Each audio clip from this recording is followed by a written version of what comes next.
नमस्कार, insider live का top news video देख रहे हैं आप और मैं हूं आपके साथ कोमल। चलिए बात करते हैं दिन भर की महत्वपूर्ण खबरों के बारे में। लोकसभा चुनावों को लेकर सपा अध्यक्ष और पूर्व मुख्यमंत्री अखिलेश यादव ने बड़ा ऐलान कर दिया है। उन्होंने कह दिया है कि वह कन्नौज से 2024 का चुनाव लड़ेंगे। दरअसल कन्नौज में एक कार्यक्रम के दौरान सवाल के जवाब में ये बातें उन्होंने कही। उन्होंने कहा कि खाली बैठा हूं, क्या करूंगा, चुनाव तो लड़ लूंगा। हमारा काम है चुनाव लड़ना, जहां से पहली बार चुनाव लड़ा था वहीं से लड़ लूंगा। कांग्रेस नेता और पूर्व केंद्रीय मंत्री जयराम रमेश ने केंद्रीय मंत्री ज्योतिरादित्य सिंधिया पर जोरदार हमला बोला है। उन्होंने कहा कि सिंधिया का सबसे अच्छा जिक्र तो सुभद्रा कुमारी चौहान की कविता में है। सीधे सीधे तो नहीं, लेकिन यह कहकर जयराम रमेश ने सिंधिया को गद्दार जरूर कह दिया। कांग्रेस नेता ने कहा कि विजयी रानी आगे चल दी, किया ग्वालियर पर अधिकार। अंग्रेजों के मित्र सिंधिया ने छोड़ी राजधानी थी और 150 साल बाद बीजेपी के मित्र सिंधिया ने छोड़ी कांग्रेस थी। देश में मुख्य चुनाव आयुक्त और चुनाव आयुक्तों की नियुक्ति के लिए एक स्वतंत्र पैनल बनेगा या नहीं, इस पर सुप्रीम कोर्ट ने अपना फैसला सुरक्षित रख लिया है। दरअसल निष्पक्ष और पारदर्शी तरीके से मुख्य चुनाव आयुक्त और चुनाव आयुक्तों की नियुक्ति को लेकर सुप्रीम कोर्ट में याचिका दायर की गई थी, जिसकी सुनवाई के बाद कोर्ट ने अपना फैसला सुरक्षित रख लिया। सुप्रीम कोर्ट के बारे में सूचनाएं प्राप्त करना अब काफी आसान हो गया है। दरअसल गुरुवार को आरटीआई आवेदन दाखिल करने के लिए पोर्टल शुरू हो गया है। इस बारे में घोषणा करते हुए सीजेआई चंद्रचूड़ ने कहा, पोर्टल जल्द ही काम करना शुरू कर देगा। उन्होंने कहा कि इससे पहले कि हम मामलों को शुरू करें, मैं कहना चाहता हूं कि पोर्टल तैयार है। सीजेआई ने कहा, ऑनलाइन पोर्टल सूचना का अधिकार अधिनियम के तहत सुप्रीम कोर्ट में जवाबों को सुव्यवस्थित करेगा। इससे पहले शीर्ष अदालत में संबंध में आरटीआई आवेदन केवल डाक के माध्यम से दायर किए जा रहे थे। महाराष्ट्र में शिवाजी को लेकर गवर्नर कोश्यारी के बयान को लेकर छिड़ी रात थमने का नाम नहीं ले रही। अब इस मामले में एनसीपी प्रमुख शरद पवार ने भी उन पर निशाना साधा है। उन्होंने कहा है कि गवर्नर ने हर हद पार कर दी है। इस मामले में प्रधानमंत्री नरेंद्र मोदी और राष्ट्रपति द्रौपदी मुर्मू को हस्तक्षेप करना चाहिए।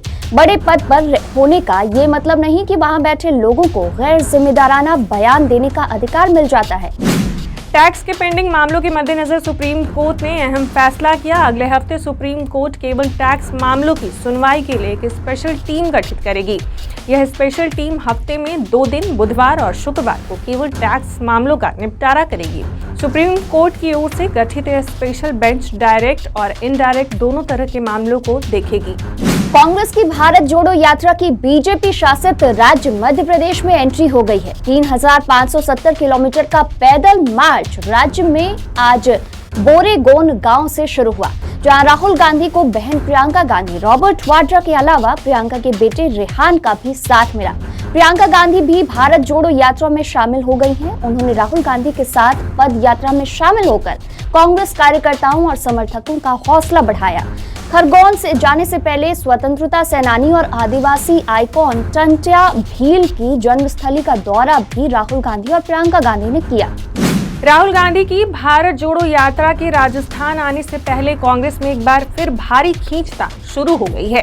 मुख्यमंत्री अशोक गहलोत ने सचिन पायलट पर अब तक का सबसे बड़ा हमला बोलते हुए कहा कि पायलट को कैसे सीएम बना सकते हैं। जिस आदमी के पास 10 विधायक नहीं हैं, जिसने बगावत की हो, जिससे गद्दार नाम दिया गया हो, उसे कैसे लोग स्वीकार कर सकते हैं। गहलोत ने कहा कि राजस्थान में आलाकमान किसी को भी सीएम बना सकते हैं, लेकिन सचिन पायलट को कोई भी स्वीकार नहीं करेगा। तेलंगाना सरकार में श्रम एवं रोजगार मंत्री मल्ला रेड्डी के खिलाफ मामला दर्ज किया गया है। उन पर कथित रूप से एक आयकर अधिकारी को परेशान करने और धमकाने का आरोप है। पुलिस अधिकारी ने बताया कि इस मामले में एक प्राथमिकी मल्ला रेड्डी के बेटी भद्रा रेड्डी की ओर से आयकर अधिकारी के खिलाफ भी दर्ज कराई गई है। अब खबरें बिहार से। बिहार की राजधानी पटना में एक बार फिर अपराधियों ने बड़ी वारदात को अंजाम दिया है। बिहटा के कन्हौली बाजार में गुरुवार की सुबह दुकान खोल रहे आभूषण व्यवसायी जितेंद्र गुप्ता से हथियारबंद अपराधियों ने करीब 1 करोड़ का 2 किलो सोना और 2 लाख रुपए नकदी लूट लिए। घटना को अंजाम देने के बाद अपराधी फायरिंग करते हुए फरार हो गए। विरोध में आक्रोशित स्थानीय लोगों ने सड़क जाम कर दिया है। बिहार में एक प्रोफेसर को सर तन से जुदा कर देने की धमकी दी गई है। ललित नारायण मिथिला विश्वविद्यालय दरभंगा के रसायन शास्त्र विभाग के अध्यक्ष डॉक्टर प्रेम मोहन मिश्रा को परिवार सहित मार डालने की धमकी दी गई है। रजिस्टर्ड डाक से एक पत्र द्वारा उन्हें ये धमकी दी गई है। बुधवार को पत्र मिलने के बाद से ही प्रोफेसर पीएम मिश्रा और उनके परिवार में दहशत है।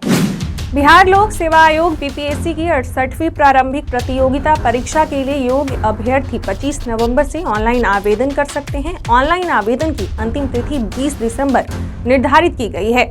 आवेदन में किसी प्रकार की गड़बड़ी में सुधार के लिए 30 दिसंबर तक का अवसर दिया गया है। प्रशांत किशोर ने तेजस्वी यादव को लेकर बड़ा बयान दिया है। प्रशांत किशोर ने कहा है कि तेजस्वी यादव की पहचान लालू यादव से है। तेजस्वी को लोग लालू यादव के बेटे के तौर पर जानते हैं और इससे ज्यादा उनकी कोई पहचान नहीं है। नीतीश कुमार पर एक बार फिर से प्रशांत किशोर ने हमला बोलते हुए कहा है कि नीतीश कुमार 1 मिनट में पाला बदल सकते हैं। वे इस कला में माहिर खिलाड़ी हैं। उन्हें बीजेपी के साथ जाने में 1 मिनट का भी वक्त नहीं लगेगा। खबरें मनोरंजन जगत से। दिग्गज एक्टर विक्रम गोखले के निधन की खबरों का उनकी बेटी ने खंडन किया है। उन्होंने कहा कि उनके पिता का निधन नहीं हुआ है, वह लाइफ सपोर्ट सिस्टम पर हैं। वह पुणे के दीनानाथ मंगेशकर अस्पताल में भर्ती हैं। गोखले मराठी थिएटर, हिंदी सिनेमा और टेलीविजन में काफी एक्टिव रहे हैं। विक्रम गोखले की दादी कमलाबाई गोखले इंडियन सिनेमा की पहली फीमेल चाइल्ड आर्टिस्ट थी। अब खबर खेल जगत से। भारतीय क्रिकेट टीम इन दिनों न्यूजीलैंड दौरे पर है और 3 मैचों की T20 सीरीज के बाद अब तीनों मैच की वनडे सीरीज खेली जाएगी, जिसकी शुरुआत शुक्रवार से होगी। भारतीय टीम हार्दिक पांड्या की कप्तानी में T20 सीरीज जीत चुकी है और अब बारी है वनडे सीरीज की, जिसके कप्तान शिखर धवन होंगे।